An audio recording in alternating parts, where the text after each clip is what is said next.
Que a graça e a paz do nosso Deus esteja presente em cada coração nesta manhã.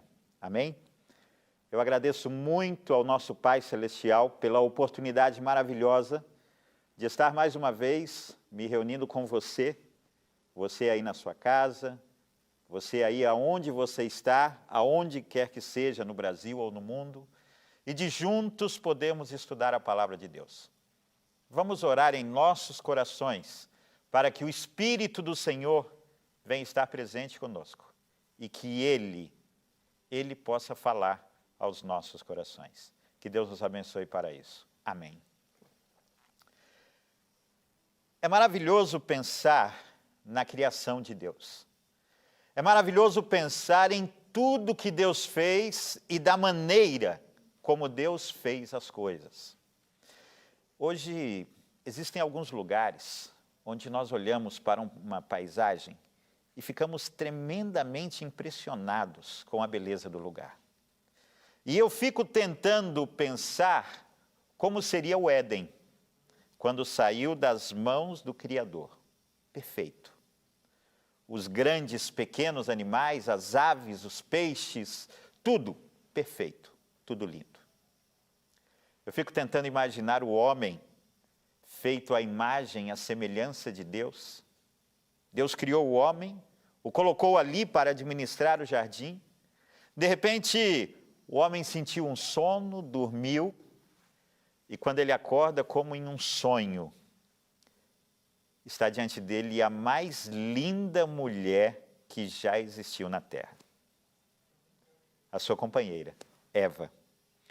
E agora, um lindo homem, uma linda mulher, vivendo num paraíso, imunes a qualquer enfermidade, trabalhando em família, sempre um na companhia do outro, administrando o patrimônio que Deus colocou nas mãos deles. Este era o plano de Deus para a família humana. Tudo perfeito, tudo belo, tudo feito da melhor maneira, com muito carinho, com muita atenção nos mínimos detalhes.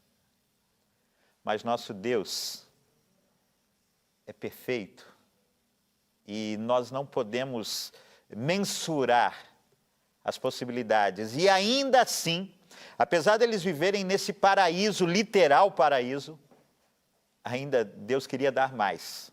Ainda existia um plano de promoção. A inspiração diz assim: Deus criou o homem para a sua própria glória, para que depois de testada e provada, a família humana pudesse tornar-se uma com a família celestial. Era o propósito de Deus repovoar o céu com a família humana.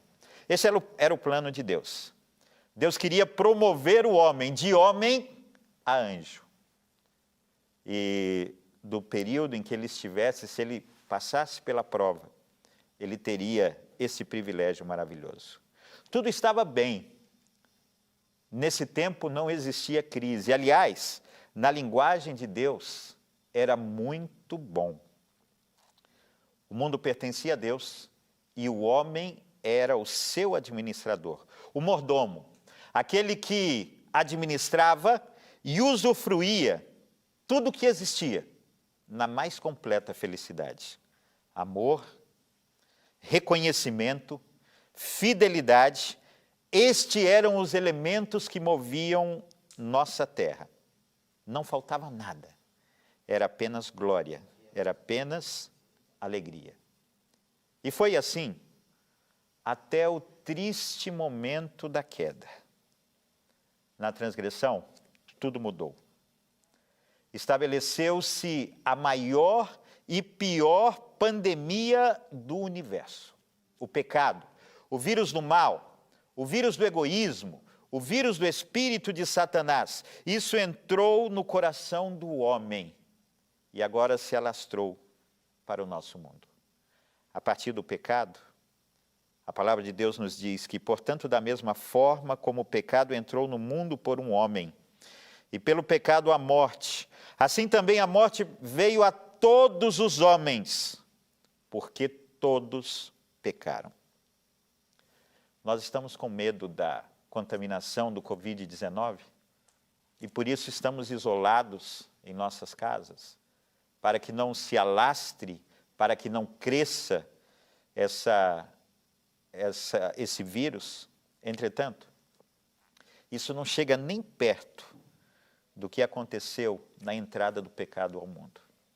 Quando o pecado entrou no mundo, diz a palavra de Deus, que dali para frente ele passou por todos os homens, e não em um período de tempo, mas durante todos esses milênios da história do mundo, os homens têm sido vítimas da contaminação do pecado.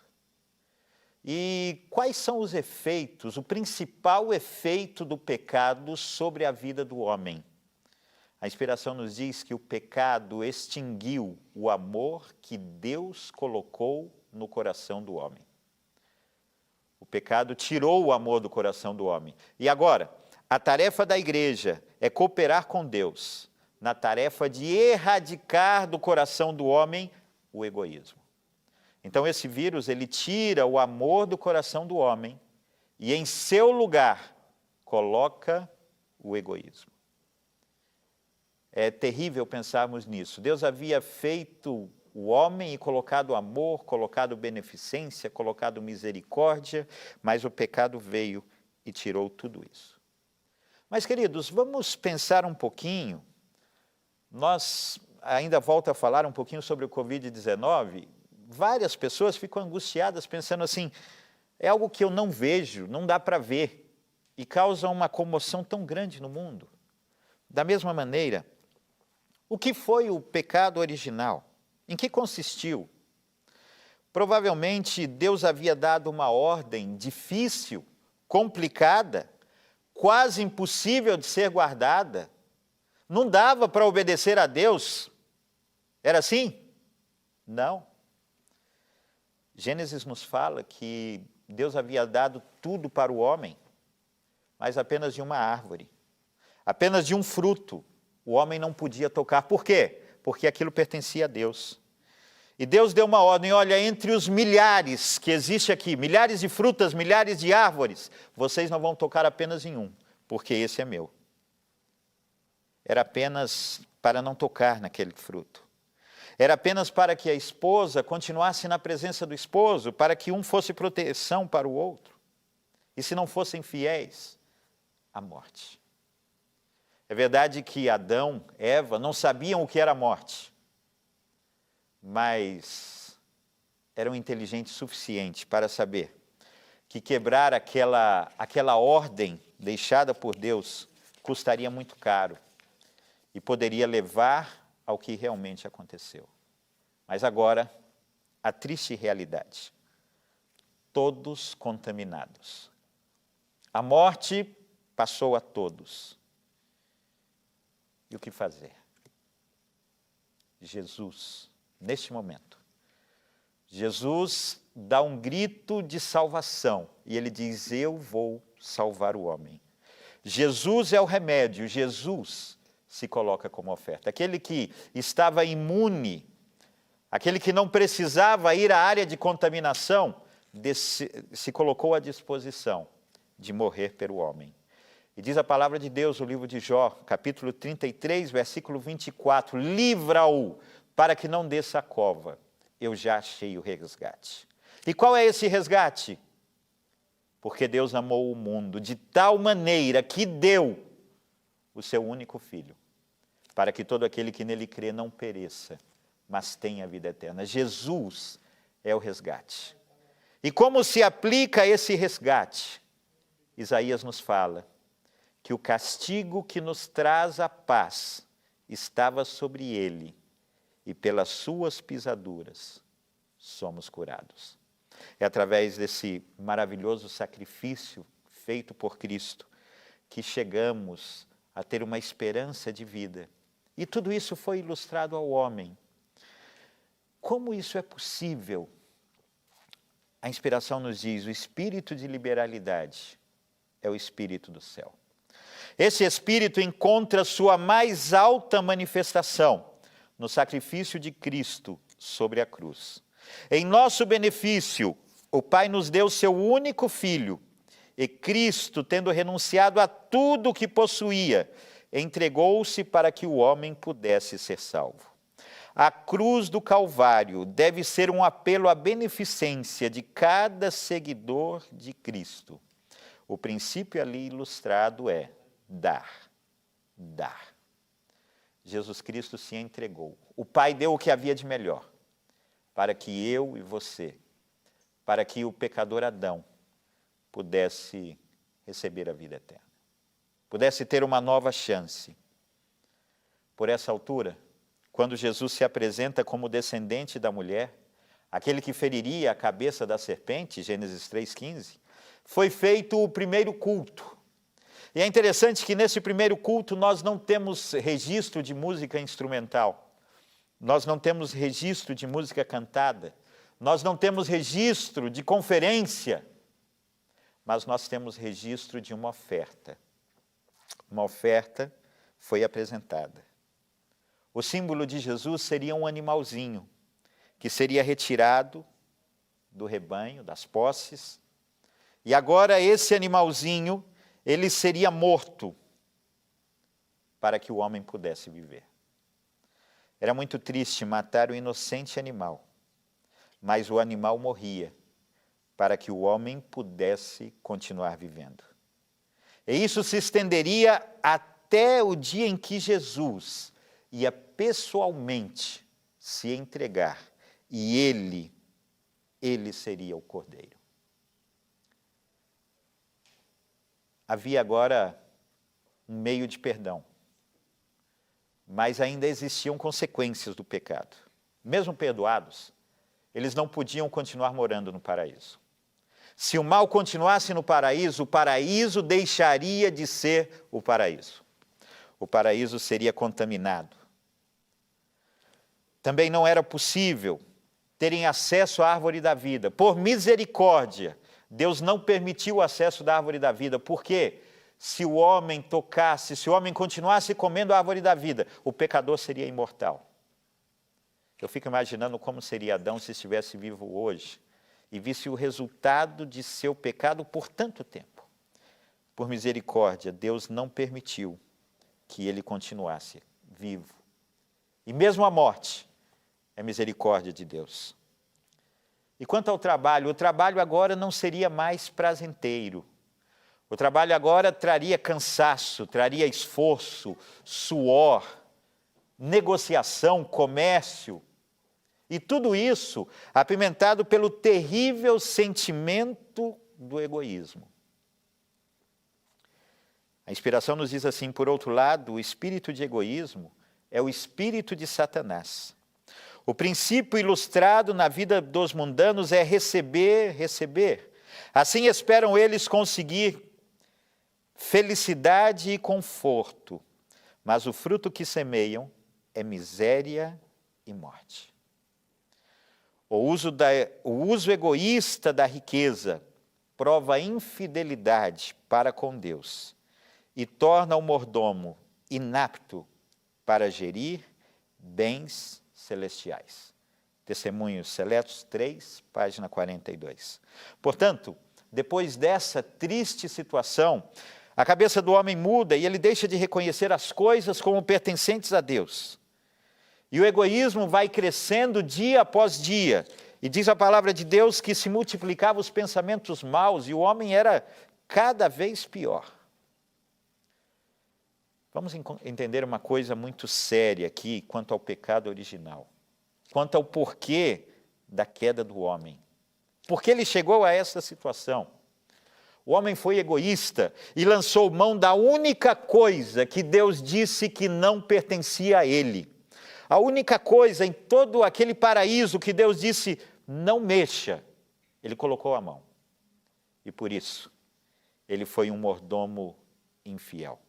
Agora, por que ele fez isso? Qual era a justificativa? Talvez porque ele não queria ficar sem Eva, porque ele a amasse. Talvez porque estivesse curioso, a fruta era agradável, parecia interessante. Talvez porque ele tenha pensado, mas qual é o problema só em experimentar esta fruta? Pegar apenas uma vez, usar apenas uma vez? Por quê? Por quê? Na verdade, porque ele egoisticamente desrespeitou a Deus. Naquele momento, a vontade dele teve proeminência em relação à vontade de Deus. E não havia desculpa para isso. O pecado, querido, o pecado não tem desculpa. O pecado precisa ser confessado, precisa ser abandonado para depois disso receber o perdão. E eu agradeço a Deus porque nós temos uma esperança maravilhosa, nós temos uma certeza, aliás, é mais do que uma esperança. A palavra de Deus nos diz assim: se confessarmos os nossos pecados, Ele é fiel e justo para perdoar os pecados e nos purificar de toda a injustiça. Apenas Cristo pode solucionar o problema do pecado do universo. Apenas Ele pode frear a pandemia do mal, porque apenas Ele pode dar o perdão. Toda a bênção que temos vem por intermédio de Jesus. Testemunho para Ministros 308. Tudo que o homem adquire faz porque Deus lhe dá força para fazer. E o livro de Deuteronômio, no capítulo 8, verso 18, diz assim: antes te lembrarás do Senhor teu Deus, que Ele é o que te dá força para adquirires riqueza. Veja, é Deus que dá a força, é Deus que dá a capacidade ao homem para adquirir riqueza. Sabe, queridos, nós como homens precisamos reconhecer quem é Deus. Deus é Deus. Deus é o detentor, é o dono de tudo. Deus é o nosso Criador. E Ele tem direito de exigir, porque Ele dá. Todo o tempo. Todo o tempo. E o remédio para remir o homem já existia. O cordeiro seria morto como símbolo de Cristo. E um dia Cristo morreria pelo homem. O homem deveria pedir perdão, reconhecer a sua situação, mas era necessário também alguma coisa para que o coração do homem mudasse, para que através do exercício, através da prática, o homem mudasse a sua maneira de ser, a sua maneira de agir. E foi pensando nisso que Deus criou o remédio para mudar o coração do homem. E o livro Lar Adventista, na página 370, diz assim: beneficência constante e abnegada é o remédio que Deus propõe para os ulcerosos pecados do egoísmo e da avareza. Portanto, o remédio para o coração do homem, para mudar essa situação de egoísmo, é a beneficência, é o cuidado, é dar a Deus o que lhe pertence, é dar ao seu próximo parte daquilo que tem recebido. O ouro e a prata pertencem ao Senhor, e Ele os poderia fazer chover do céu, se o quisesse. Mas, em vez disso, Ele fez do homem o seu mordomo, confiando-lhe recursos para que não fossem acumulados, mas usados em benefício de outros. Deste modo, torna o homem um meio pelo qual distribui sua bênção na terra.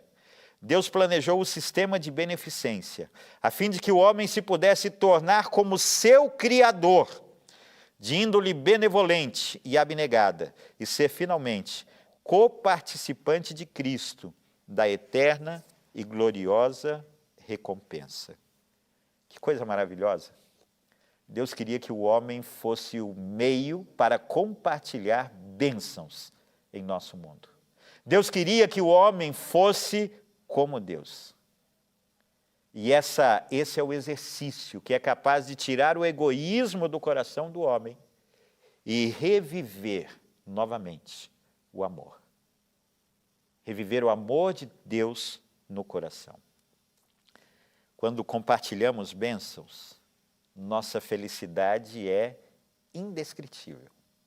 Pensa comigo você que está acostumado a participar de missões. Como é que a gente se sente quando nós estamos ali e tem aquele monte de gente, aquele monte de atendimento, E de repente alguém chega, olha para você, dá um sorriso e fala, muito obrigado por ter vindo, foi muito bom para mim.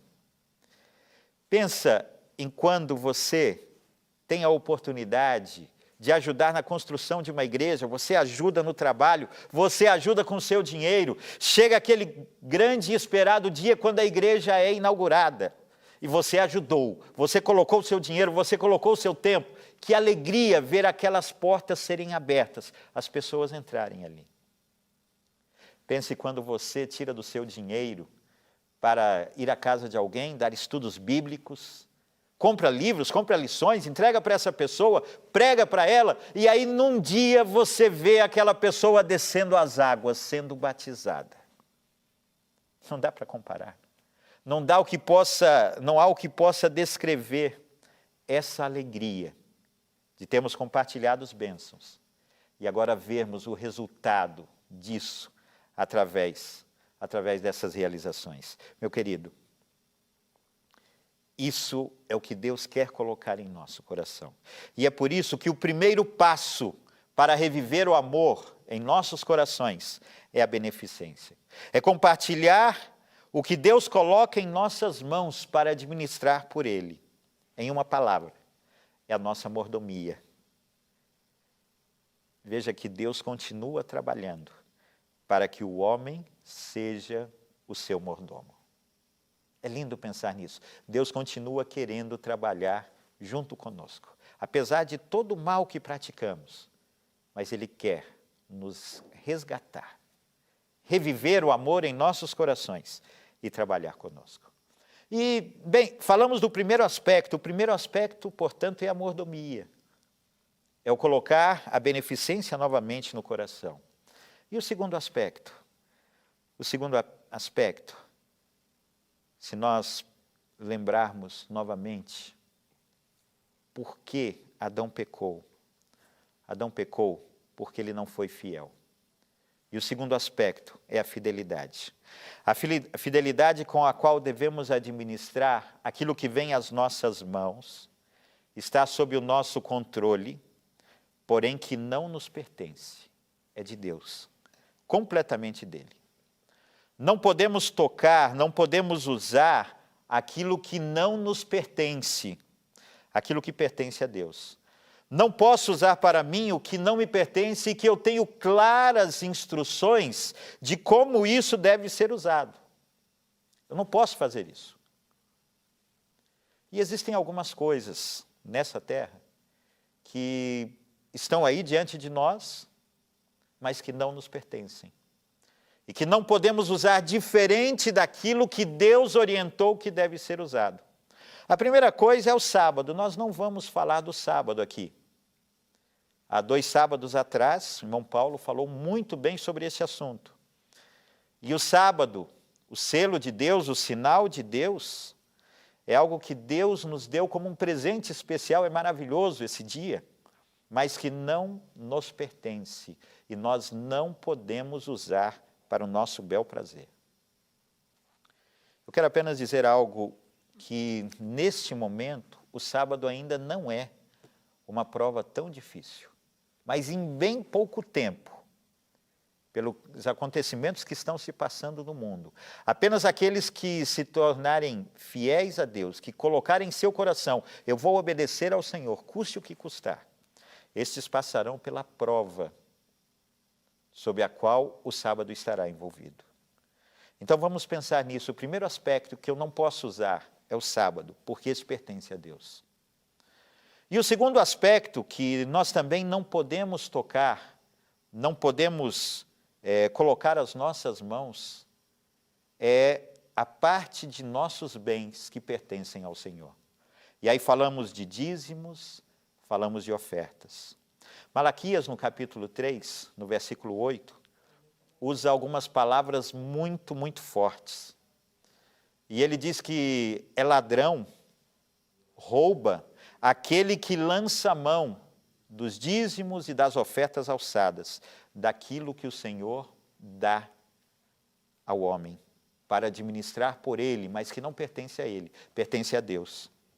Levítico, no capítulo 27, no versículo 30 e 32, fala que os dízimos pertencem ao Senhor. E a partir do momento que pertence a Ele, nós não podemos colocar as mãos sobre essas coisas. A inspiração nos diz que defraudar o Senhor é o maior crime de que um homem pode ser culpado. Conselho sobre Mordomia, página 55. Portanto, é necessário nós nos preocuparmos com o manejo coerente e responsável dos recursos que Deus coloca em nossas mãos. E não lançarmos mãos nem do tempo, nem do dia, nem do dinheiro que não pertence a nós, mas que antes pertence a Deus. Eu quero fazer uma divisão deste manejo em duas frentes diferentes, duas frentes de atuação. Nós podemos usar o nosso dinheiro para demonstrar o nosso amor a Deus. Como demonstramos o amor a Deus através de nosso dinheiro? Através de nossos dízimos, de nossas ofertas, de nossas primícias, nós cuidamos do ministério, nós ajudamos na construção de igrejas, nós damos ofertas para materiais missionários, enfim, tudo aquilo que está envolvido com a causa de Deus, nós utilizamos o nosso dinheiro. E aqui estamos demonstrando o nosso amor a Deus, o nosso reconhecimento por tudo que Deus tem feito por nós. Mas também podemos demonstrar a nossa mordomia, o nosso reconhecimento, com o amor ao próximo. E isso é através da honestidade em nossas relações comerciais, é através da correção em nossos compromissos, é através do cuidado com as necessidades de nossa família, as nossas próprias necessidades, com o cuidado dos menos favorecidos, dos pobres, dos enfermos, dos órfãos, das viúvas.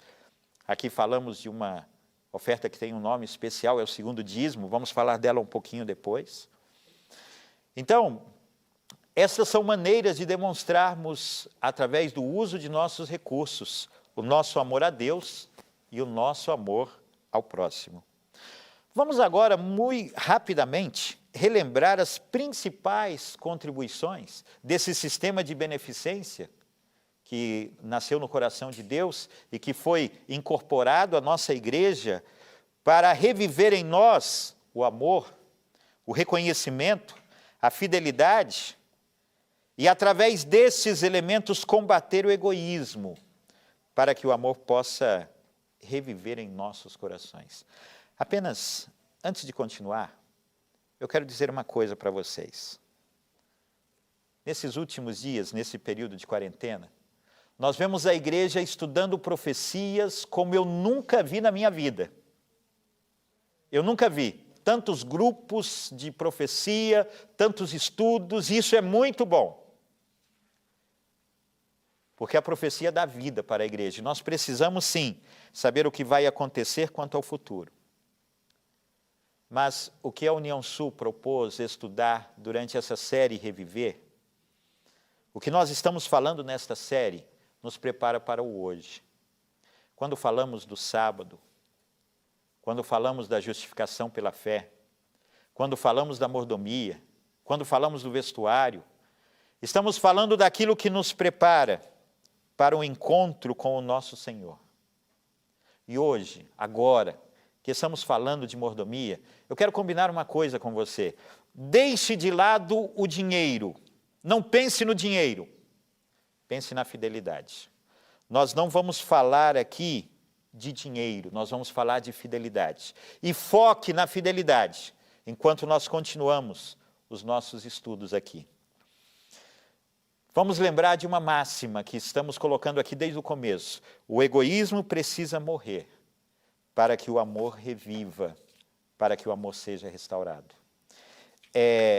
Não é possível,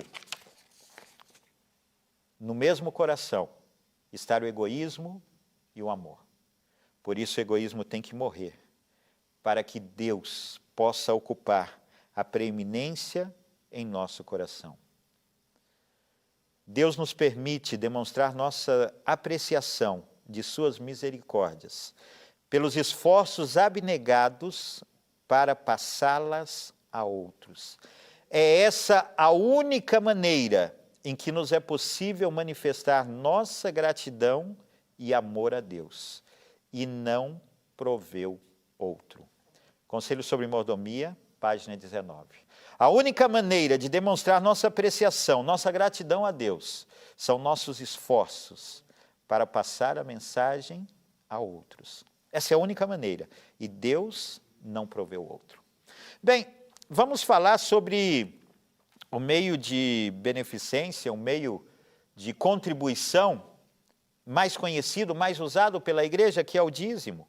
A palavra dízimo vem da palavra hebraica malassé e da palavra grega decat. Em ambos os casos significa 1/10. E no livro de Levítico, capítulo 27, 30 e 32, claramente revela que isso pertence a Deus. A inspiração diz que o dízimo pertence ao Senhor, e todos aqueles que tocam nele serão punidos com a perda do seu tesouro celestial, a menos que se arrependam. Quando falamos do dízimo, estamos falando de 10% da nossa renda. Estamos falando disso mesmo em tempos de crise, mesmo em tempos de prova. Não podemos deixar de ser fiéis diante do Senhor. Esse recurso é usado para o sustento do ministério. Números 18, 21 a 24. Mas nós, os pastores, os obreiros, que somos sustentados pelos dízimos, também retiramos os nossos dízimos e dedicamos ao Senhor. Mesmo capítulo, verso 26 e 32. Deus não mudou, diz a inspiração. O dízimo tem de ser ainda empregado para a manutenção do ministério. Obreiros Evangélicos, página 227. E o dízimo foi expresso em todas as fases da Bíblia. No Pentateuco, ainda antes da lei ser apresentada, nós vemos Abraão levando seus dízimos para Melquisedeque. Algum tempo depois, Jacó fazendo um compromisso com Deus, de que se Deus o acompanhasse, de tudo ele daria os dízimos. Depois, quando a lei foi apresentada, o sistema foi regulamentado e incorporado às leis levíticas.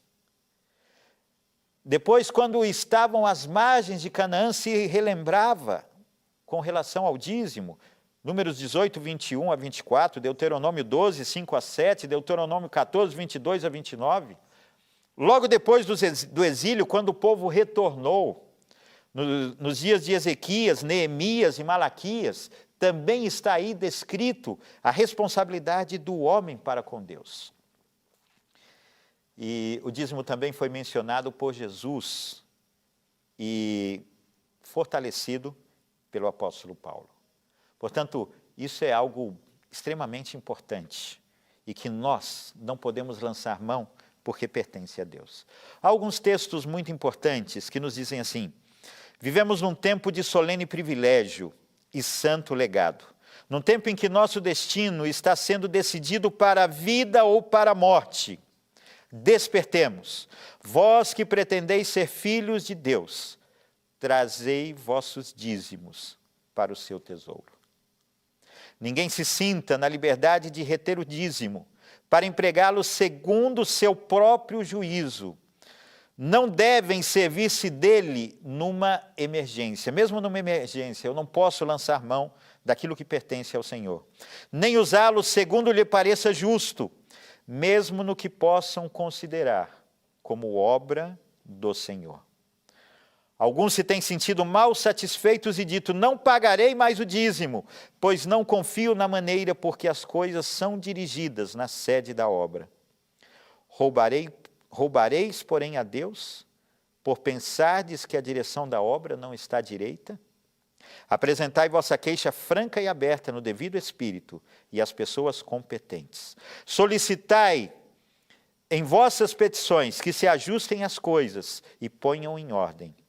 Mas não vos retireis da obra de Deus, nem vos demonstreis infiéis, porque outros não estejam fazendo o que é direito. E, finalmente, não é este o pedido de um homem, é uma das promessas de Deus, pela qual sua obra pode ser mantida e levada avante ao mundo. Deus é muito rigoroso. Deus fala claramente com relação a isso. Por que não podemos tocar no dízimo? Porque não pertence ao homem. Este pertence a Deus. E, querido irmão, nesse momento em que todos nós temos que fazer mudanças em nossos gastos, todos temos que fazer ajustes. Eu faço um apelo ao seu coração, seja fiel. Confie em Deus. E se formos fiéis, há uma promessa maravilhosa ao mordomo fiel, àquele que acredita. O capítulo 3 de Malaquias nos diz que se trouxermos, do versículo 10 ao versículo 12, se trouxermos todos os dízimos à casa do tesouro, haverá mantimento. Haverá mantimento na minha casa. Se nós provarmos ao Senhor, não é agora. Se nós provarmos ao Senhor, nós vamos ter uma intimidade com Ele. Ele vai abrir as janelas dos céus, Ele vai derramar bênçãos sem medida, Ele vai repreender o devorador para que não nos consuma, para que o fruto da nossa vide não seja estéril. Todas as nações nos chamarão felizes, porque a nossa terra será deleitosa. Essa é a promessa de Deus, é uma promessa maravilhosa. Queridos, mas além dos dízimos, há uma coisa muito linda dentro do sistema de mordomia, que eu tenho muito prazer em falar, que é a questão das primícias. O privilégio de poder dedicar ao Senhor os primeiros frutos, as primeiras coisas que temos recebido de Deus. Êxodo capítulo 34, 26, primeira parte, diz assim: as primícias dos primeiros frutos da tua terra trarás à casa do Senhor teu Deus. Os primeiros frutos de uma colheita, o primeiro dia de trabalho de cada mês, a primeira venda, o primeiro salário de um ano. Vários irmãos usam vários critérios diferentes. Estas ofertas de primícias eram apresentadas no antigo Israel sempre que havia uma colheita. E o povo de Israel não usava nada da colheita até que as primícias fossem apresentadas, os primeiros frutos. Eles não tinham coragem de tocar no restante antes de consagrar ao Senhor aquela colheita. Eu me lembro com muito carinho uma ocasião em que eu estive em Moçambique, e em Moçambique os irmãos são muito pobres, e um irmão, eu estava preparando minha mensagem na hora da oferta de gratidão, e nesse momento eles colocam também as suas primícias, e de repente eu levantei a cabeça e vi que a mesa estava cheia de frutos, abóbora, milho, amendoim. E eu perguntei para alguém, o que está acontecendo? E ele falou, olha, algumas dessas pessoas não têm dinheiro, eles têm apenas frutos. E eles trazem os seus frutos até a casa de Deus. Irmãos, que coisa linda, que coisa maravilhosa. Eles davam do seu melhor para Deus. O apóstolo Paulo diz assim, se as primícias são santas, também a massa o é. E se a raiz é santa, também os ramos o são. Romanos 11, versículo 6. Paulo estava dizendo que quando santificamos ao Senhor, a primeira parte de nossos frutos, os primeiros frutos, o trigo, por exemplo, em uma plantação é santificado ao Senhor, as primícias desse trigo. Você está santificando, você está separando para Deus a colheita. E até mesmo o pão que será feito desse trigo será abençoado. Se a raiz de uma planta é santificada ao Senhor, tudo que sair dali será bênção. Seus frutos, até mesmo a sombra dessa árvore, será uma bênção para aquele que dela se aproximarem.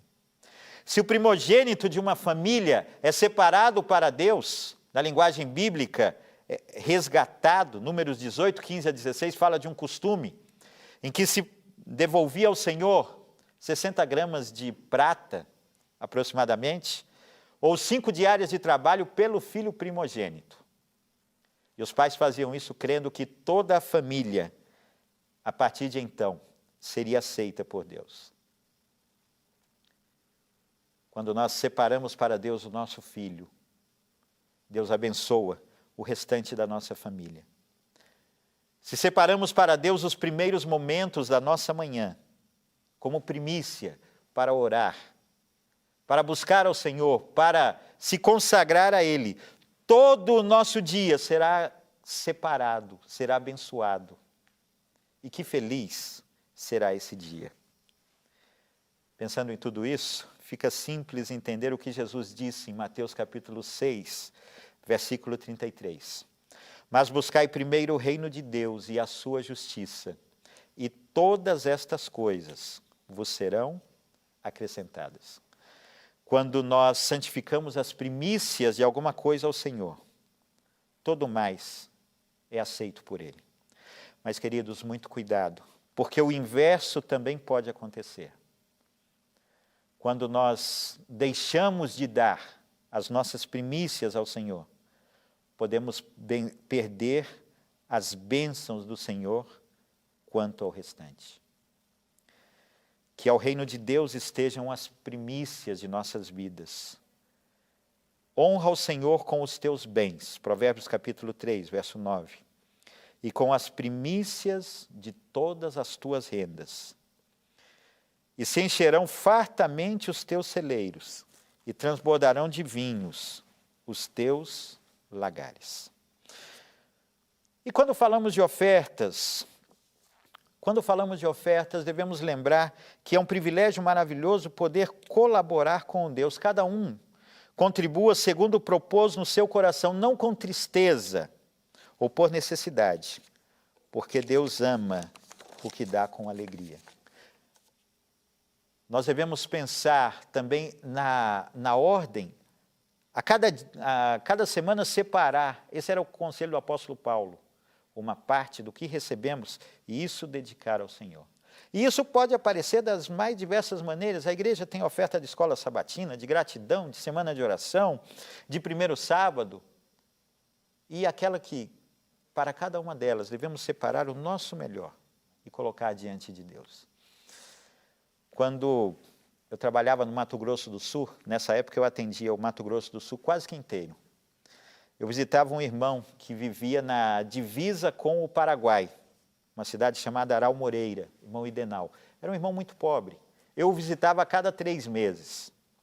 E uma ocasião eu fui visitá-lo, e ele disse, irmão, hoje é meu dia de dar minhas ofertas, minhas primícias para Deus. Eu falei, tá bem. Ele me pediu para levá-lo ao banco, eu o levei ao banco, e quando chegamos ele começou a fazer as continhas dele. E eu vi que ele estava demorando muito, eu cheguei e ele tinha um caderninho aberto. E naquele caderno estava assim, dia 1º de janeiro, domingo, 50 centavos, oferta do culto. Dia 3 de janeiro, quarta-feira, 50 centavos, oferta do culto. Sábado, dia tal, R$1, oferta de gratidão.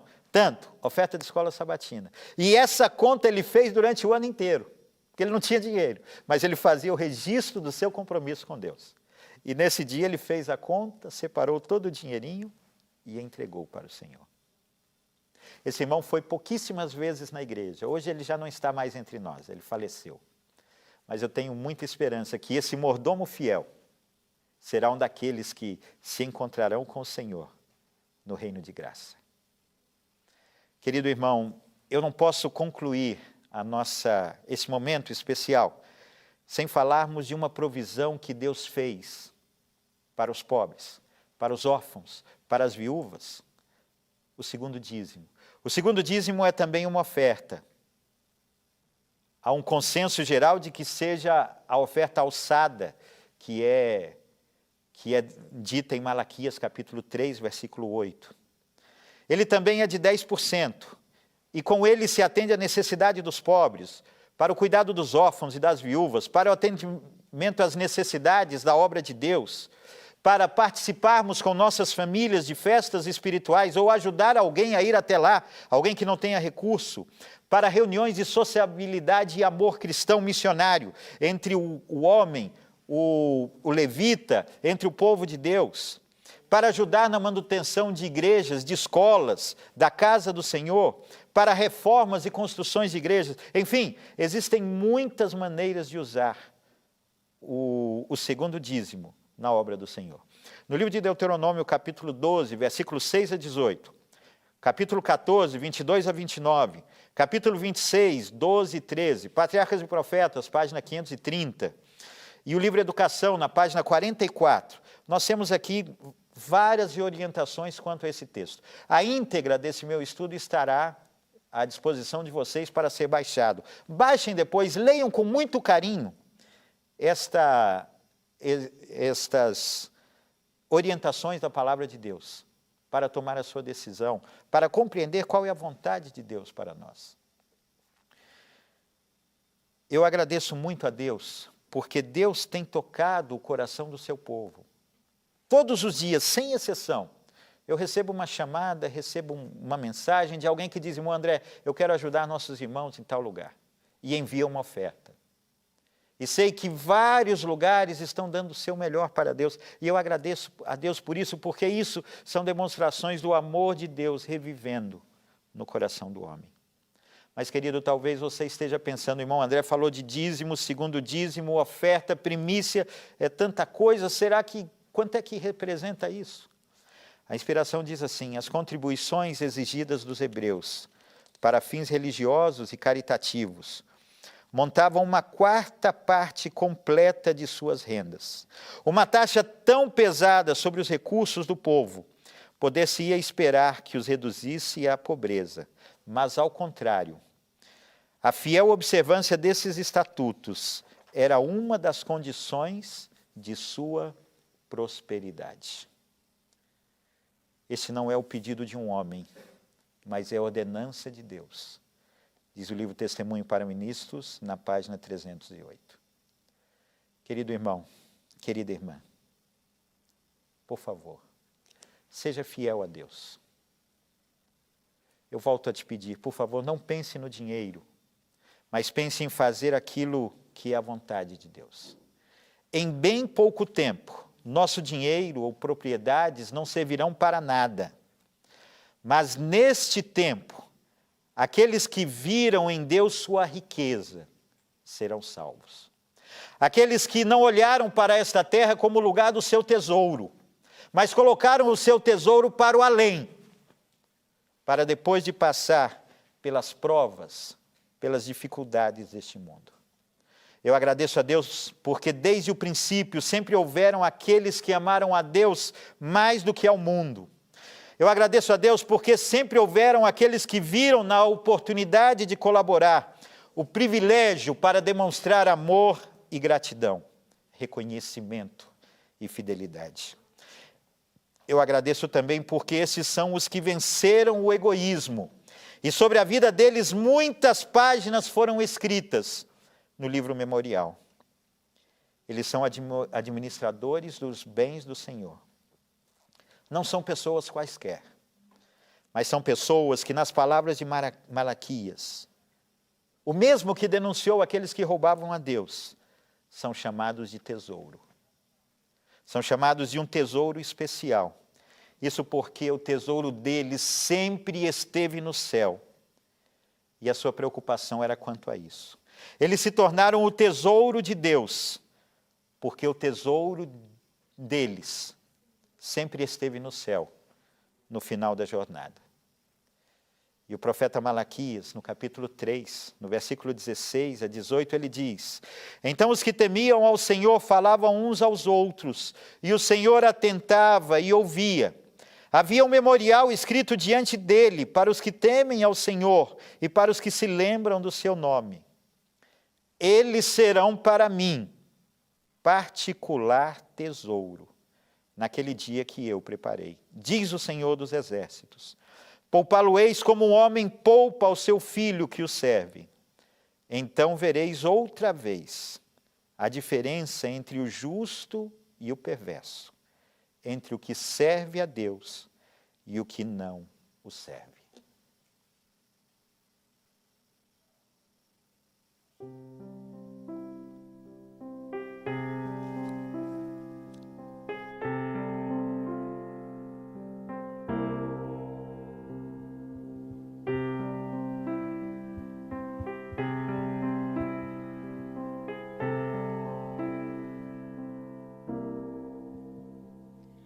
Aonde quer que seja que escondes teu tesouro,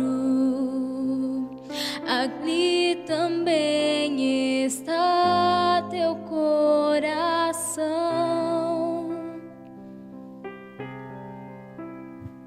Se aqui na terra o esconderes, ladrões podem roubá-lo, ou podes escondê-lo lá no céu.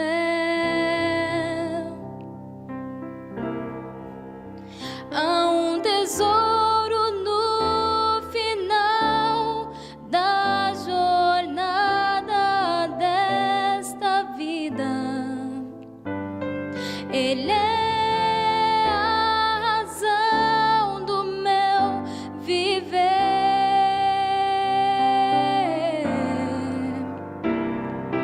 Cristo é o tesouro, Ele é a razão pela qual eu vivo.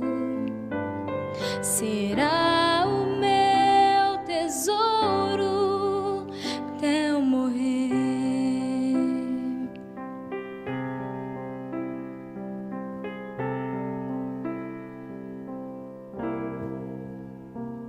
Se pensas hoje onde vais, ou qual será o caminho, existe um mapa para todos nós.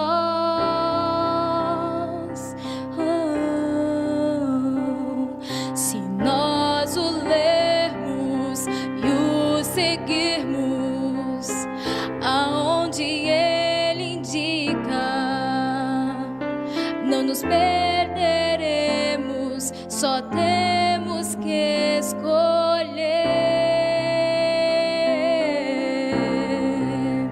Há um tesouro no final da jornada desta vida. Ele é a razão do meu viver.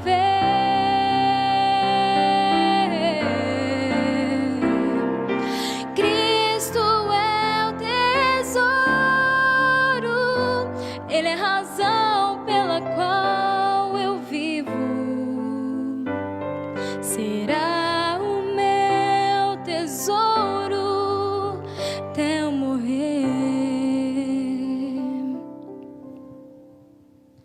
Há um tesouro no final da jornada desta vida. Ele é a razão do meu viver.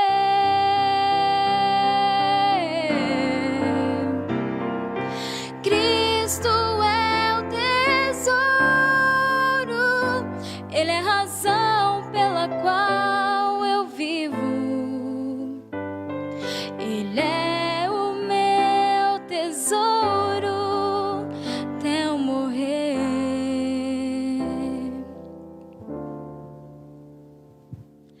Cristo é o meu tesouro até eu morrer.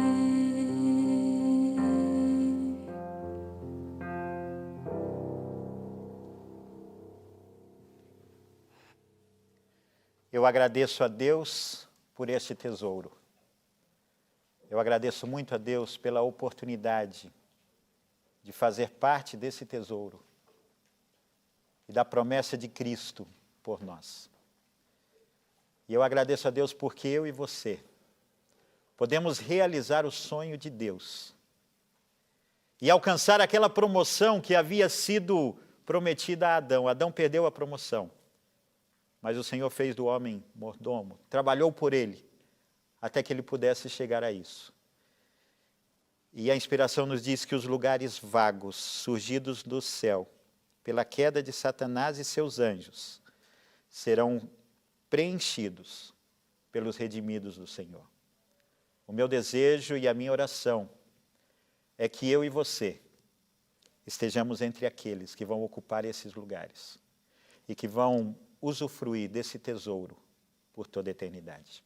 Que Deus nos abençoe. Amém. Se de alguma forma essa mensagem tocou o seu coração, compartilhe com seus amigos e familiares. Deixe o seu like, se inscreva no canal para receber todas as mensagens que ajudarão a edificar a sua vida espiritual. Deus te abençoe sempre.